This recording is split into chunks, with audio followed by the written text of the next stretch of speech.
Obrigada, presidente João Alberto, caros colegas senadoras e senadores, nossos telespectadores da TV Senado. Eu penso, senador João Alberto, que regimento se existe, é para ser respeitado. Mas eu penso que o regimento mais importante é a ética, o respeito e a honestidade com que cada parlamentar aqui trabalha.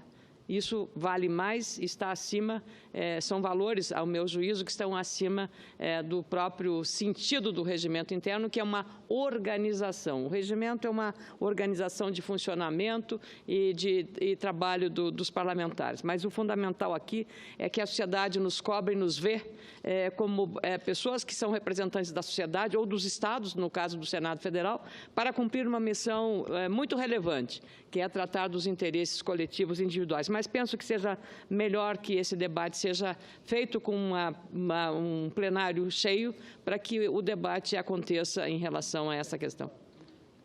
Senadora Ana Amélia, a liturgia do poder. Nós temos que obedecer à liturgia do poder. E essa liturgia, todos nós senadores devemos zelar por ela. Vamos, então, também à liturgia da responsabilidade, da honestidade aqui com os nossos propósitos. Mas, presidente, caros colegas senadores, esta é uma semana de muitas expectativas. A Câmara com um processo, uma denúncia nova contra o atual presidente Michel Temer, e eu aqui tenho dito e repetido, a minha régua moral é a mesma, vale para Dilma, para Lula, para Temer, para qualquer cidadão, porque todos são iguais perante a lei e perante a lei devem ser assim tratados. E eu queria também lembrar que a semana começa com o resultado de uma eleição na Alemanha, um país amigo do Brasil, em que o meu estado do Rio Grande do Sul tem uma imigração alemã de 1785, uma forte participação em algumas cidades, elas são marcadamente alemãs, Novo Hamburgo, que vem da cidade homônima na Alemanha, e tantas outras cidades, Nova Westfália e assim Nova Hartz, e outros nomes lá que são muito identificados com a colonização e a imigração alemã de nosso estado e do nosso país, e que vieram nos ajudar muito. E o sucesso de Angela Merkel, a chanceler, com o seu jeitinho de dona de casa, de avó, mesmo não sendo avó, mas aquela forma, eu diria, de uma pessoa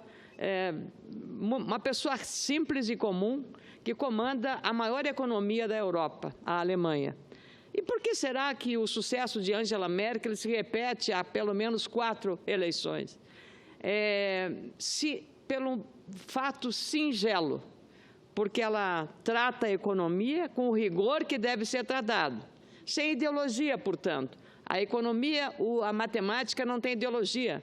A matemática é uma ciência, e é uma ciência exata, então é preciso perceber exatamente esse comportamento. Seguramente, se a ex-presidente da República tivesse tido um comportamento com a responsabilidade da gestão que tem Angela Merkel na Alemanha, em relação à economia, em relação ao controle dos gastos, a questão da transparência, a responsabilidade, seguramente nós teríamos uma presidente ainda no poder. E um bom relacionamento com o Congresso Nacional.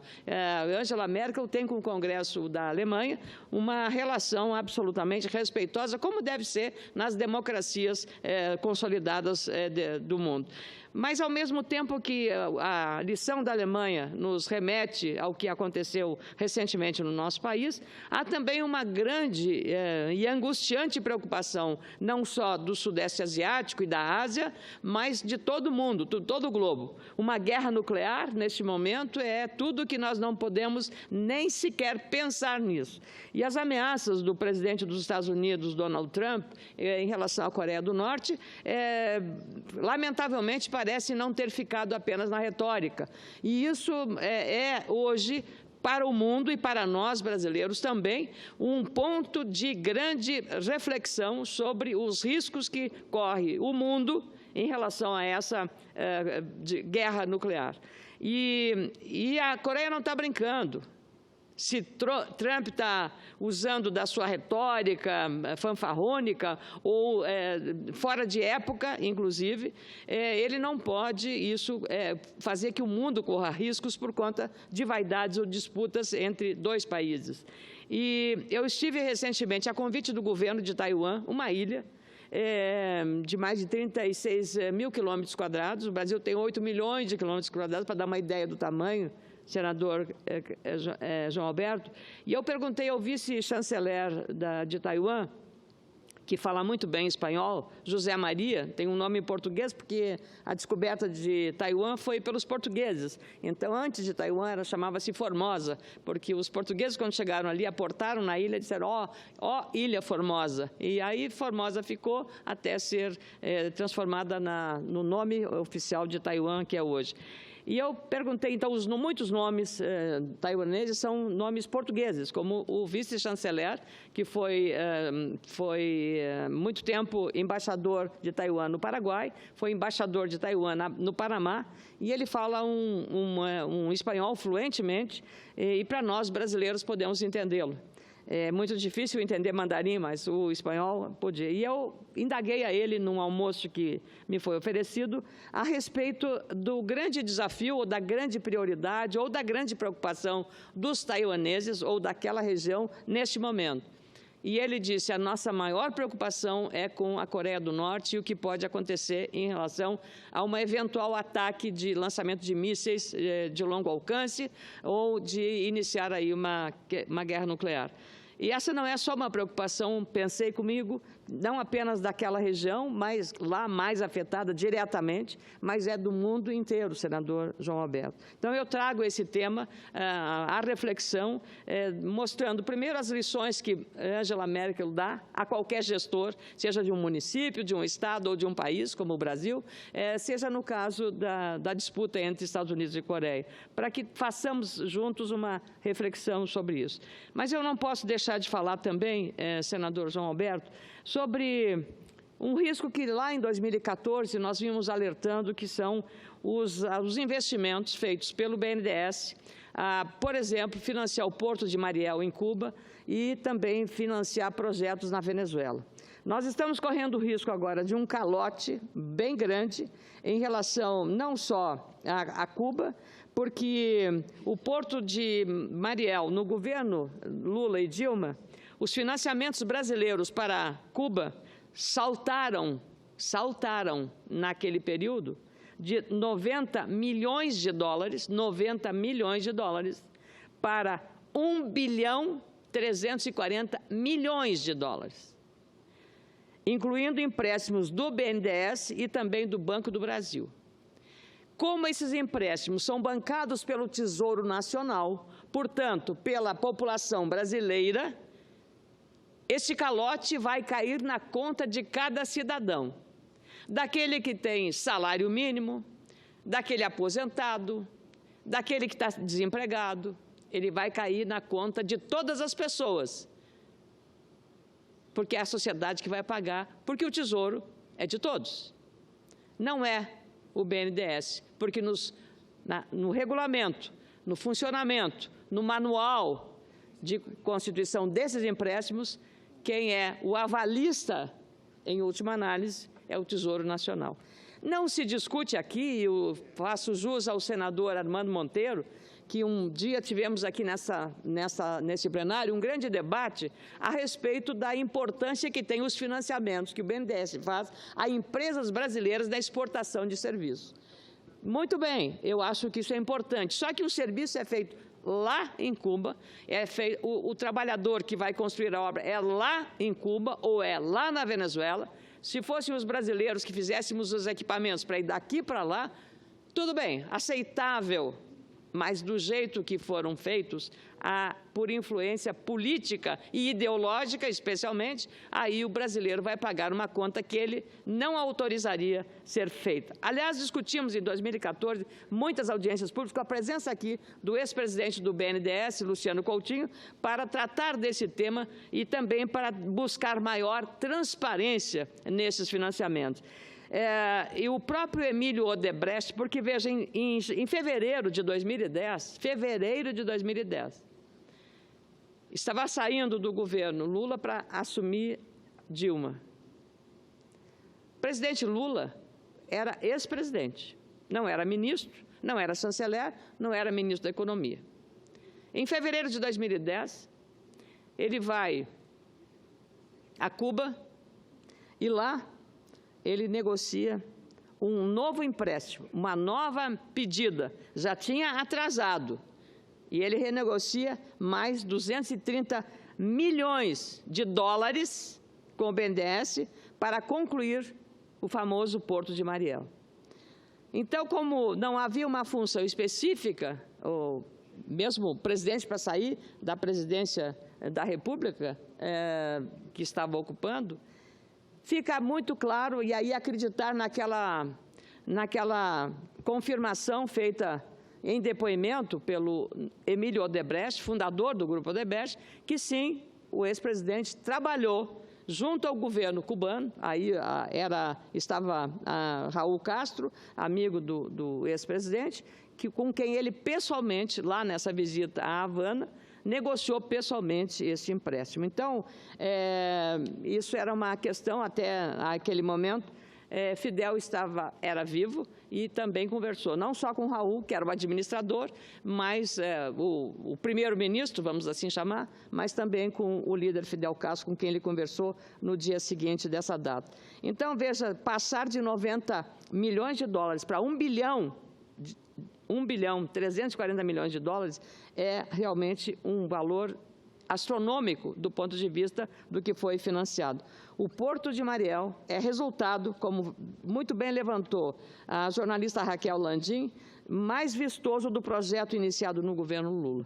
Ele consumiu 682 milhões de dólares em financiamentos do BNDES, em condições muito camaradas. Talvez nenhuma empresa brasileira operando aqui, produzindo para brasileiros, gerando empregos aqui, tenha conseguido o que a Odebrecht conseguiu para essa obra. Foram 5 parcelas, com 25 anos para pagar. Olha, que camaradagem. O maior prazo já concedido pelo Banco Estatal, a juros artificialmente baixos por causa dos subsídios garantidos no Programa de Apoio à Exportação. E apesar das restrições técnicas, o mais importante aí, apesar das restrições técnicas dos técnicos do BNDES, o Brasil aceitou as garantias de Cuba. Inaugurado em 2014 por Dilma e Raul Castro, o porto teve um início promissor, mas hoje opera com 40% da sua capacidade. Ou seja, esse mico e este calote vai ser pago pelos brasileiros. Mas não é só esse. O risco de um outro calote, também por uma afinidade ideológica, que claro, não vem a juízo, mas, coincidentemente, os 2 casos de calote se referem a um alinhamento ideológico.